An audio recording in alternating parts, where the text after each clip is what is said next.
یہ ساری چیزیں جو ہے یہ در حقیقت اشارہ کر رہی ہیں کہ یہ ملک مشیت ایزدی کے کسی طویل سلسلے کی ایک کڑی ہے، اور وہ سامنے آ گیا تھا کہ سن 47 میں یہ قائم ہوا ہے، اور پورے 9 مہینے بعد 14 اگست اور 13 مئی 14 اگست سن 47 اور 13 مئی سن 48 پورے 9 مہینے بعد اسرائیل عالم وجود میں آ گیا۔ اللہ تعالیٰ نے اس عالمی بیماری، اس کے لیے جو علاج ہے وہ پہلے پیدا کیا ہے، جیسے کہ حدیث میں آتا ہے ما انزل اللہ من دائن الا انزل له دوان، اللہ تعالیٰ نے کوئی بیماری ایسی نہیں اتاری کہ جس کا علاج بھی نہ اتار دیا ہو۔ اور جیسے کہ ماں کی چھاتیوں میں بچے کی ولادت سے پہلے دودھ پیدا ہو جاتا ہے، اس کی غذا کا بندوبست پہلے ہو جاتا ہے، اسی طریقے سے اسرائیل کا جو فتنہ اٹھنے والا تھا اس کی سرکوبی کے لیے پاکستان وجود میں آیا ہے، اور آج وہ مرحلہ آ گیا ہے تاریخ کا ایک عظیم موڑ۔ آپ دیکھیں گے کہ بڑی مشابہت پیدا ہو گئی ہے۔ ایک طرف بظاہر امریکہ کی مرضی کے خلاف اسرائیلی وزیر اعظم نتن یاہو وہ بڑا ایک غرور کا اور بڑے تکبر کا مظاہرہ کر رہا ہے، اور وہ پورا پیس پروسیس جس پر نہ معلوم کتنا وقت صرف ہوا تھا، کتنی محنتیں ہوئی تھیں، کتنے راؤنڈز آف ٹاکس ہوئے تھے، کبھی واشنگٹن میں ہوئے ہیں، کبھی اوسلو طرز کا کوئی معاہدہ ہوا ہے، کبھی پھر اور اس کے بعد پیشی ہوئی تھی میڈرڈ کے اندر بھی، لیکن وہ سارا پیس پروسیس جو ہے اس کی دھجیاں کر رہا ہے۔ وہ وقت بالکل قریب نظر آ رہا ہے کہ یروشلم کے مسئلے پر وہاں بٹی دہک اٹھے گی، اور احادیث نبویہ میں جو خبریں دی گئی ہیں کتاب الملاحم کی احادیث میں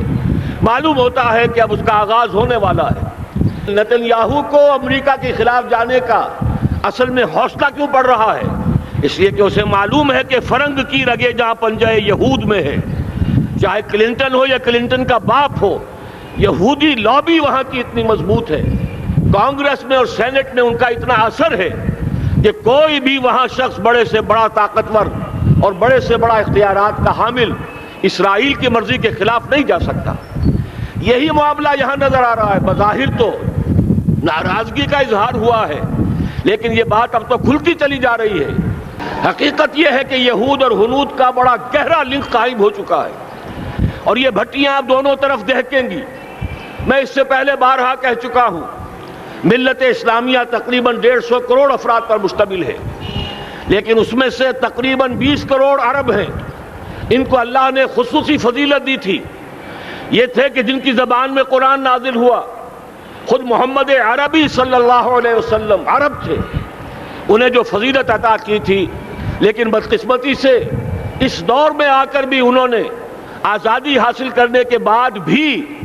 اپنا قبلہ درست نہیں کیا۔ کسی نے ماسکو کی طرف رخ کیا، کسی نے واشنگٹن کا رخ کیا، اللہ اور اس کے رسول کی طرف رخ نہیں ہوا۔ واقعہ یہ ہے کہ مجرم ہیں، دوسرے بڑے مجرم 150 کروڑ میں سے 10%، یہ 15 کروڑ مسلمان ہیں۔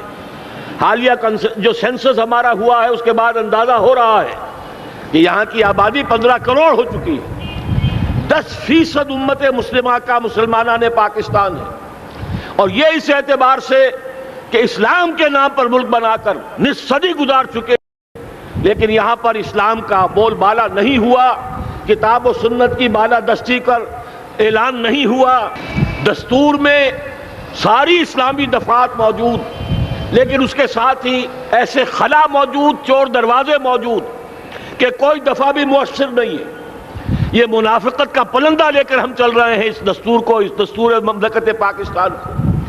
لہذا واقعہ یہ ہے کہ یہ بھٹی جو ہے اب ہماری آزمائش کے لیے آگ ابراہیم ہے، نمرود ہے، کیا کسی کو پھر کسی کا امتحان مقصود ہے؟